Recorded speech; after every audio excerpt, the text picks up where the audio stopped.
The boiling kimchi jjigae hit Naomi's face at 212 degrees Fahrenheit.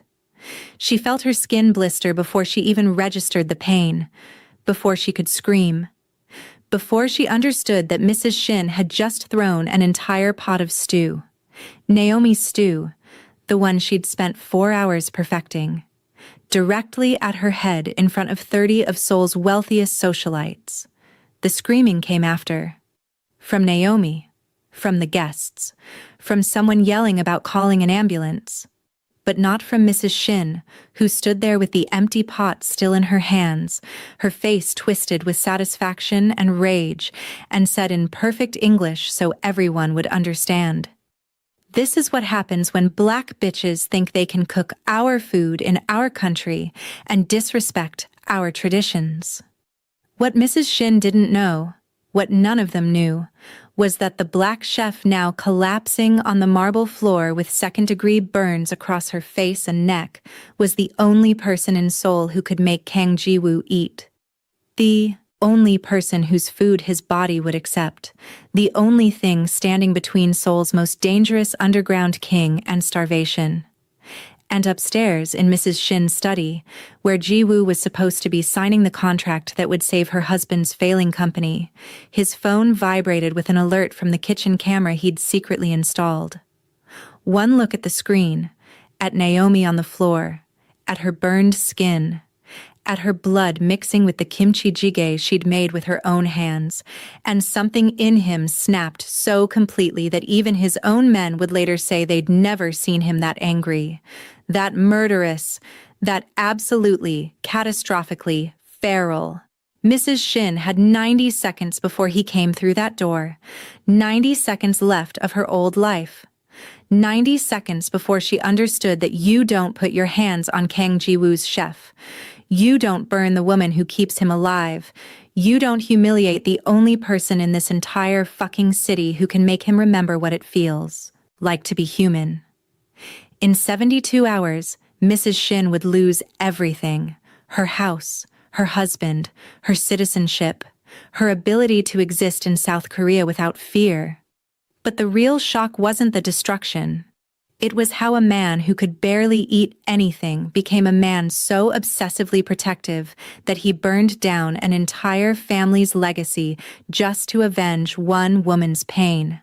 How violence became love, how destruction became devotion, how one burned chef became the most untouchable person in Seoul. This is the story of how one act of violence destroyed a woman's entire world and created a love so consuming it bordered on madness. By the end of this, you'll understand why Mrs. Shin is now living in a one-room apartment in Busan, working as a house cleaner, and why the chef she tried to destroy became the woman who could bring Seoul's most dangerous man to his knees with a single dish. Before we get into the obsession, and trust me, it gets dark, hit that subscribe button. Next week we're dropping the story of the first time Ji-woo tried to eat without Naomi, and what happened to the restaurant that served him. You're not going to want to miss that. Now let's get into this. Naomi woke up to hands on her wrist, gentle, trembling slightly. She forced her eyes open through the medication haze and saw him. Kang Ji-woo looked like he hadn't slept in days. His perfect suit was wrinkled. His hair, always immaculate, fell across his forehead. And his eyes, those cold, calculating eyes she'd only seen in passing at random events, were wet. "You're awake." His voice cracked on the second word. Her face was on fire. Her throat felt raw. She tried to speak and tasted blood and burn cream and something medicinal that made her want to gag. "Don't talk." His thumb moved in circles on her wrist, like he was checking her pulse, like he needed proof she was alive. "The burns are second degree, some third on your jawline. They brought in the best plastic surgeon in Seoul. You're going to be fine. His voice broke completely. "You're going to be fine." She didn't know this man. Not really. She'd cooked for events he attended, watched him from kitchen doorways, noticed the way he never finished anything on his plate, never seemed to enjoy food the way other people did. but she didn't know him. So why was he holding her hand like she was the only thing keeping him alive? Here's what nobody tells you about chasing dreams in foreign countries. You can be the best at what you do and still starve. Naomi counted the bills at 2 a.m., $247. That was it. That was everything standing between her and a plane ticket home, with her tail between her legs. 3 days until rent. $800 for a shoebox in Itaewon that smelled like mold and broken promises. Her phone buzzed. Another rejection. Another. We've decided to go in a different direction. That really meant we didn't expect you to be black. She'd been eating 50-cent ramyeon for 6 days. Her body was showing it. Weight dropping off. Hair losing its shine. Hands shaking when she tried to prep ingredients for the few clients she still had. The irony would have been funny if it wasn't so devastating. A professional chef. Literally starving in one of the world's food capitals. Her grandmother's voice played on loop in her head. Baby, come home. You've got nothing to prove.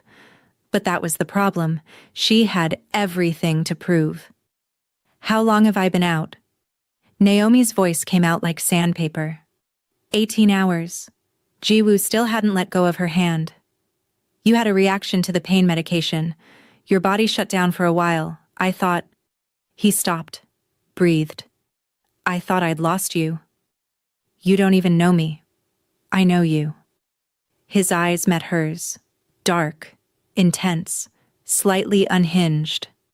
I know you better than you think. Something in his tone made her skin prickle. What does that mean? It means 8 months ago, I tried your food at a corporate event and tasted something for the first time in 8 years. It means I bought the culinary agency you work for just to track your contracts. It means I've been watching you cook for months, making sure you were safe, making sure... You bought the agency? Naomi tried to sit up. Pain exploded across her face. She fell back with a gasp. Don't move. His hands were on her shoulders, gentle but firm. Your skin is still healing. You need to stay still. You've been stalking me? Protecting you. His jaw clenched. There's a difference. There really isn't. Then let me explain the difference. He leaned closer. She could smell him. Expensive cologne mixed with coffee and something sharp, like fear. 8 years ago, someone tried to kill me with poisoned fugu. I survived. But food stopped tasting right. Everything became ash. My body rejected it. I could force myself to eat, but it was mechanical. Joyless. I spent years barely surviving on meals that meant nothing. His hand was still on her wrist, still checking her pulse, like he couldn't believe she was real. Then I tried your bulgogi, and I tasted it. Really tasted it. For the first time in 8 years, food meant something again. She thought this was just another terrible client. She had no idea she was walking into the night that would change her entire life. Mrs. Shin's house was obscene wealth, the kind that screamed insecurity with every gold fixture and unnecessary chandelier. Naomi arrived at 2 p.m. with 6 hours to prep, and her last $200 spent on premium ingredients. This contract was her Hail Mary. $3,000 that would save her from eviction and buy her another month in Seoul. Another month to prove she belonged here. Mrs. Shin walked into the kitchen 7 minutes after Naomi arrived. Designer everything. Face pulled tight from procedures. Eyes scanning Naomi like she was a stain on expensive marble. You're the chef? Not a question, an accusation. And there it was. That tone. That slight uptick of surprise mixed with disgust. Naomi had heard it 100 times, but it never got easier. Yes, ma'am, I'm Naomi Thompson. I specifically requested a Korean chef. The temperature in the kitchen dropped 20 degrees. You're telling me, Naomi said slowly, that you bought an entire agency because I make food you can eat? Yes. That's insane. I know. Jiwoo's thumb was still moving on her wrist.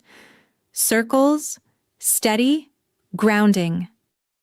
I've spent the last 8 months trying to understand why your food works when nothing else does. I've had it analyzed. I've replicated your recipes exactly. I've had other chefs make the same dishes. Nothing works. It's only when you make it. When I watch you make it. When your hands touch every ingredient. He was looking at her like she was oxygen. I'm not a solution to your eating disorder, Naomi said. I know, but you're the only reason I'm not dead. His voice went flat, empty. 3 weeks ago, I tried to go 4 days without your food. My body rejected everything. Else, I ended up in this same hospital on IV fluids because I literally couldn't keep anything down. That's not love. That's dependency. For me, they're the same thing. He leaned forward. I don't know how to separate my survival from my need for you. I don't know how to. The door opened. A man in a black suit stepped in, took one look at Jiwoo holding Naomi's hand, and stopped. Boss, we have a situation. Not now. Mrs. Shin is at the police station. She's trying to file charges against you for... Jiwoo's expression went from vulnerable to absolutely murderous in half a second. Tell me exactly what she's trying to do. 6 hours ago, Naomi was just a chef trying to survive. Now she was lying on marble, burning, while 30 people pretended not to see. The dinner had been perfect until it wasn't. Naomi's galbi disappeared in minutes. Her japchae earned actual compliments. Even the banchan, those 12 side dishes she'd agonized over, were appreciated by guests who usually ignored them. Then came the kimchi jjigae. She'd made it with kimchi she'd fermented herself over 6 weeks. Premium pork belly. Broth built from dashima and dried anchovies. She'd tasted it 17 times, adjusting until it sang. Mrs. Shin tried it at 7:45 p.m., 15 minutes before guests arrived. It's too spicy. Naomi's stomach dropped. That's traditional spice level. I don't care what's traditional, I care what my guests will tolerate. Mrs. Shin pushed the bowl away like it was poison. Make it again. Less gochugaru. More water. Something that won't offend their palates. If I water it down now, the flavors won't... Did I ask for your opinion? Mrs. Shin's voice was rising, getting sharp. You work for me. You cook what I want. Not what you think is right. Mrs. Shin, I studied this dish for 3 years. The slap came so fast Naomi didn't see it coming. Mrs. Shin's diamond ring split her lip. She tasted blood, felt it running down her chin. The kitchen tilted sideways. Don't you ever talk back to me. Mrs. Shin's face was twisted with something ugly. Something that went beyond anger into pure hatred. You are nothing. A foreign cook who thought she could come to my country and claim my cuisine as hers. The doorbell rang. Guests arriving. Mrs. Shin smoothed her dress, checked her reflection, smiled like she hadn't just assaulted someone. Get yourself together, and if you embarrass me tonight, you'll regret it. Naomi stood there with blood on her chin and thought, I should leave. I should walk out. I should... But that $3,000 was survival, was staying in Seoul, was not admitting defeat. So she stayed. And she cooked. And she hated herself for it. Mrs. Shin is trying to file assault charges, the man in the black suit said. Against you. She's claiming you threatened her family, that you've been stalking them. She has lawyers. She has nothing. Jiwoo's voice was ice. What she has is 12 hours, until her entire life collapses. Has it started? Phase 1 completed. All accounts frozen. Credit cards declined. The house lion is processing. Good. Jiwoo looked at Naomi. I need to handle something. I'll be back in an hour. What are you going to do? Naomi's voice was weak, but steady. What I should have done the moment she put her hands on you. He kissed her forehead. Gentle. Reverent. Then he was gone, and the man in the black suit followed, and Naomi was alone with the distinct feeling that somewhere in Seoul, Mrs. Shin's world was about to end. Here's what people don't understand about Korean underground power. It doesn't destroy you with violence. It destroys you with systems, with documentation, with making you disappear without a single bruise. Mrs. Shin was washing Naomi's blood off her hands when her phone rang. Mrs. Shin, this is Shinhan Bank. We need you to come in immediately. There's been irregularities in your accounts. What kind of irregularities? All of your accounts have been frozen pending a fraud investigation. Her stomach dropped. That's impossible. There's no fraud. I haven't. The investigation was initiated by the Financial Supervisory Service. It's out of our hands. Until it's resolved, you won't have access to any funds. She hung up, called her husband. Did you do something with our accounts? I got the same call. His voice was tight with panic. I'm heading to the bank now. This has to be a mistake. It wasn't a mistake.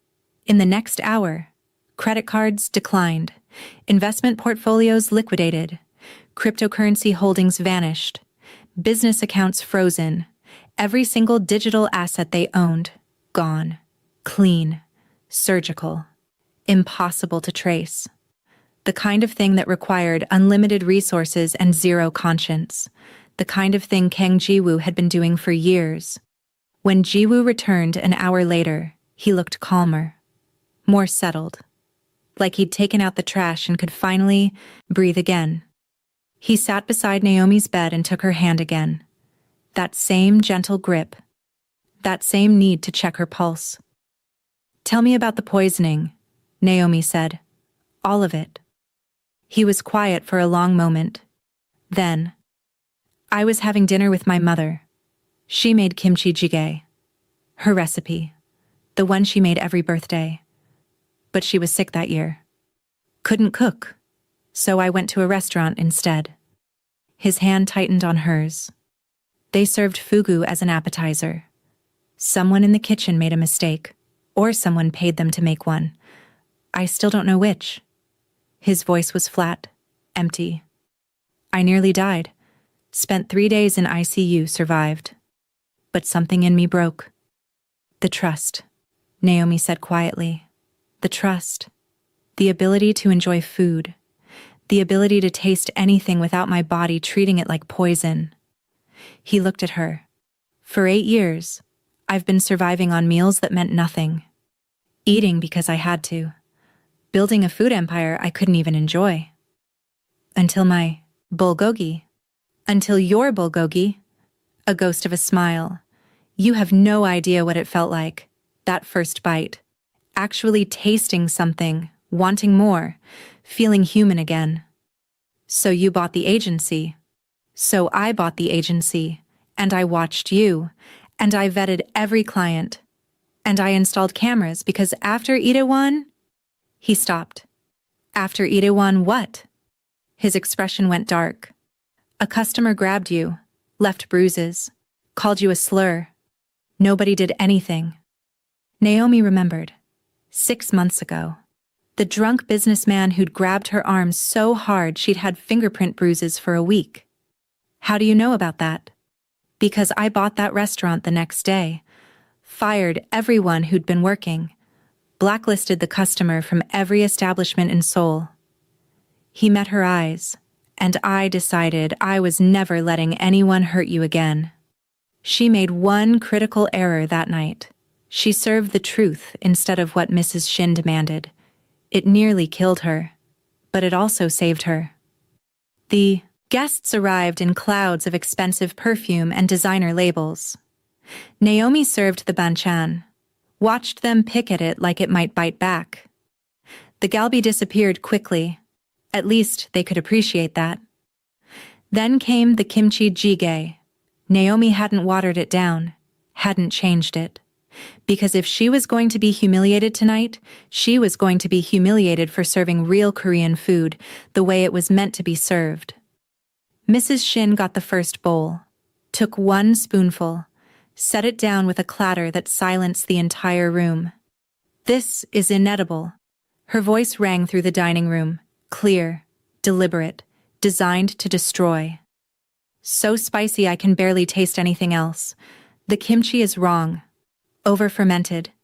This isn't how kimchi jjigae is supposed to taste. 30 pairs of eyes turned to the kitchen doorway, to Naomi standing there with her split lip barely concealed. The kimchi is properly fermented, Naomi said, her voice steady, professional, even though inside she was screaming. 6 weeks. Traditional method. The spice level is authentic. Authentic? Mrs. Shin's laugh was a weapon. You think you know authentic? Some American who took a few cooking classes? I've studied for 8 years. You've played at studying. Mrs. Shin stood. The room held its breath. You've convinced yourself that reading recipes gives you the right to touch Korean food, but it doesn't. She picked up the bowl. The kimchi jjigae, Naomi's masterpiece, still bubbling in the stone pot. This garbage is exactly what you deserve. She threw it. Time slowed down. Naomi saw the bowl arc through the air, tried to move, wasn't fast enough. The boiling stew hit her face at full force. Heat. Then burning. Then pain so intense her brain short-circuited. She was screaming. Or someone was screaming. The world was burning and cold marble and chaos and... Through it all, she heard Mrs. Shin. Clean up this mess. Get her out. Then nothing. Strategy A. Apologize. Beg forgiveness. Hope for mercy. Strategy B. Fight back. Hire lawyers. Try to survive.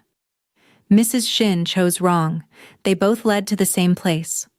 By hour 6, Mrs. Shin was at a police station answering questions about financial crimes she hadn't committed but couldn't prove she hadn't. Evidence everywhere. Bank transfers to offshore accounts. Tax evasion documentation.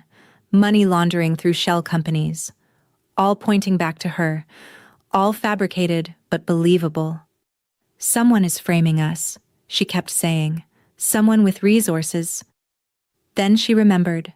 The American investor, the man her husband had been desperate to meet with. What was his name? Kang Ji-woo. She Googled him with shaking hands. Underground king, connected to every major business in Seoul, rumored to control politicians, police, prosecutors, untouchable, ruthless, dangerous in ways that made regular criminals look like children. And she'd just assaulted his chef in her kitchen. Her phone rang. Her daughter, crying. Mom, my credit cards aren't working. The university says my tuition wasn't paid, but we prepaid months ago. Mrs. Shin hung up, felt her world tilt sideways. This wasn't just about her. He was destroying everyone she loved. Her daughter, her husband, her entire family. All because she'd thrown food at one woman. You're telling me you've been orchestrating my entire career for 8 months, Naomi said. Yes. And you've been watching me through hidden cameras. Yes. And you just destroyed an entire family because they hurt me. Yes. Jiwoo's expression didn't change. And I'd do it again. I'd do worse. Naomi should have been terrified. Should have been calling security. Should have been getting as far from this man as possible, but instead, she asked, Why? Because you keep me alive. Simple, direct, devastating. Because without you, I starve. Because you're not just a chef to me. He stopped. You're everything. That's not healthy. I know. I've been to 6 different therapists. They all say the same thing. That my dependency on you is unhealthy, that I need to separate my survival needs from my emotional attachment, that I should find a way to eat without needing you. He leaned closer. But I don't want to. I want to need you. I want you to be the center of my entire world. I want everyone in Seoul to know that touching you means death. His thumb was still moving on her wrist. Circles. Steady. like he was afraid if he stopped, she'd disappear. I'm in love with you, Naomi. Obsessively, completely. In ways that would probably terrify you if you weren't too tired to be scared. The room was silent except for the beep of monitors. Naomi looked at this man. This dangerous, broken, obsessive man who'd somehow become essential to her existence without her even realizing it. You're right, she said quietly. I should be terrified. Are you? She thought about being broken soul, about Mrs. Shin's slap, about waking up in this hospital with Jiwoo holding her hand like she was the only thing keeping him tethered to earth. No, she admitted. I'm not. His expression shifted. Hope. Raw and desperate. Why not? Because for the first time since I came to Seoul, someone sees me as essential instead of expendable. Her voice cracked. Someone thinks I'm worth protecting, worth destroying families over, worth... He kissed her, carefully, mindfully of her burns, but with enough intensity that she felt it everywhere. When he pulled back, his eyes were wet. I'm yours, he said. Completely. Obsessively. For as long as you'll have me. She thought she was winning when she threw that food. She thought she'd put an uppity foreign chef in her place. What she didn't know was that she'd just started a countdown she couldn't stop. By hour 12, Mrs. Shin was released from police custody. Not because she was innocent, because they couldn't formally charge her yet. She went home. Found the locks changed. The foreclosure had gone through. Everything they owned, inside a house they could no longer enter. She stood on the sidewalk in her Chanel dress and designer shoes, looking at her own front door, and understood something fundamental. She'd lost. Not just her house, not just her money. Everything. Her phone buzzed. A message from an unknown number. You had one job tonight. Treat a chef with basic human dignity. You failed. This is what failure costs in my world. KJW. She read it 3 times. Understood she was never getting her life back.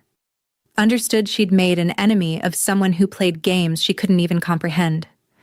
Understood that throwing food at Kang Jiwoo's chef was the biggest mistake of her entire privileged life. What happens now? Naomi asked. Now? Jiwoo settled back into the chair beside her bed. Now you heal. Now I make sure you have everything you need. Now we figure out what this is between us. I'm broke, Naomi said. I can't pay you back for the hospital, for the treatment, for any of this. I know. I've known you were broke since month 3. He said it matter-of-factly. I know your bank balance, your rent situation, that you've been eating ramyeon because you can't afford real food. She should have been angry. You really have been stalking me. Protecting you. There's a difference. There really isn't. Then let me earn the right to call it protection. He squeezed her hand. Move into my penthouse. Cook in my kitchen. Let me take care of you while you heal.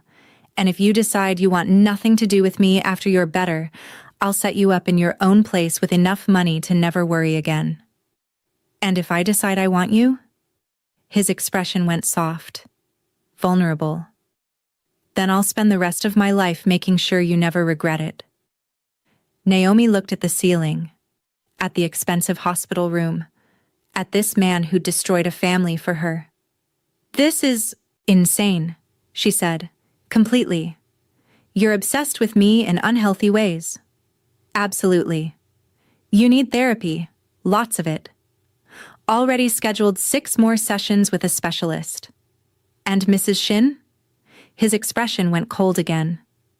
Will spend the rest of her life working minimum wage jobs in cities where nobody knows her name. She'll never recover.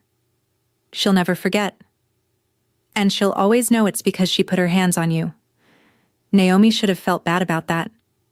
She didn't. Okay, she said. Okay. Okay, I'll move in. I'll cook for you. She stopped. I'll let you love me in your obsessive, slightly terrifying way. but you have to promise me something. Anything. Promise me you won't wake up one day and decide I'm not worth it anymore. Promise me this isn't just about the food. Promise me. I promise. He leaned forward. I promise on everything I own. I promise on my life. I promise I will never stop needing you. Never stop protecting you. Never stop making sure you're safe. He kissed her again. Deeper this time. She tasted desperation and promise, and something that might have been forever.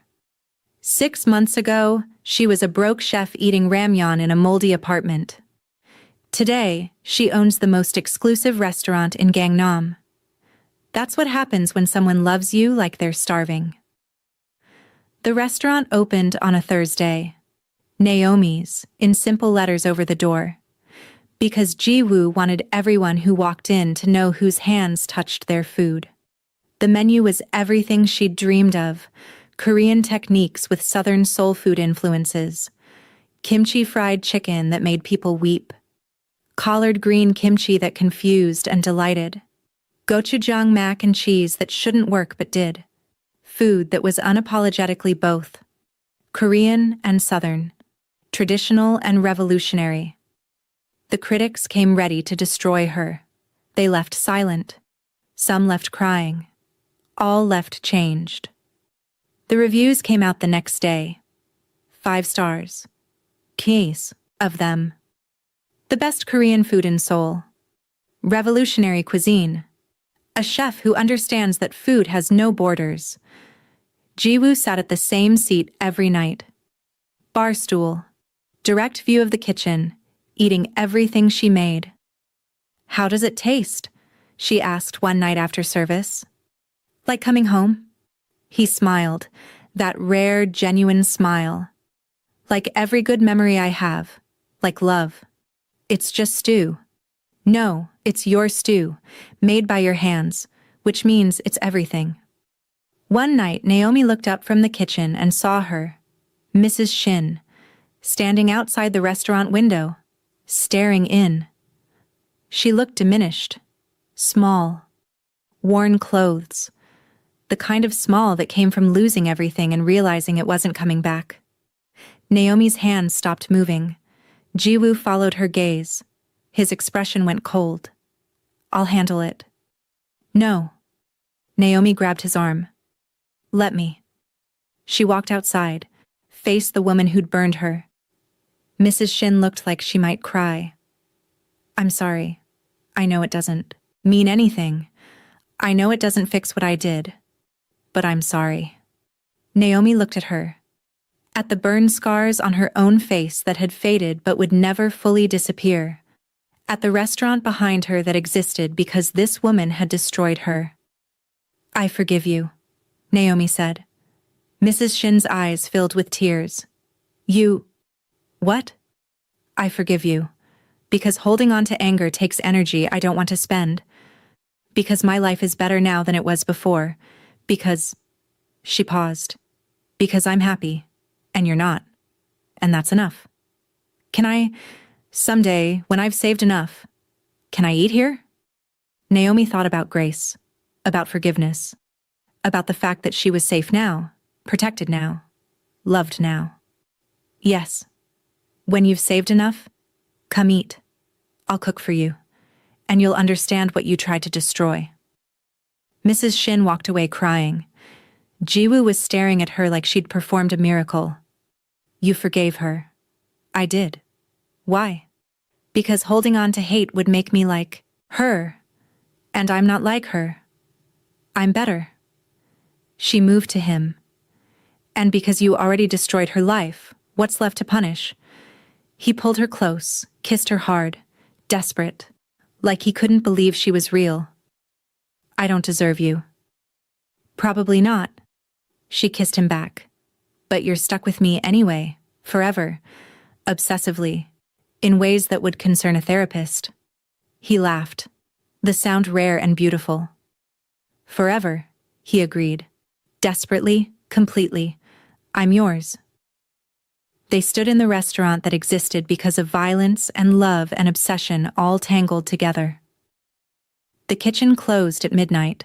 The last customer left satisfied. Jiwoo sat at his usual spot while Naomi cleaned up. "Come here," he said. She moved to him, let him pull her close. "Do you know what you've done?" he asked. "Made a successful restaurant? Changed me completely." His arms tightened around her. "I used to think power was about fear, control, making people afraid to cross you. But you showed me something different."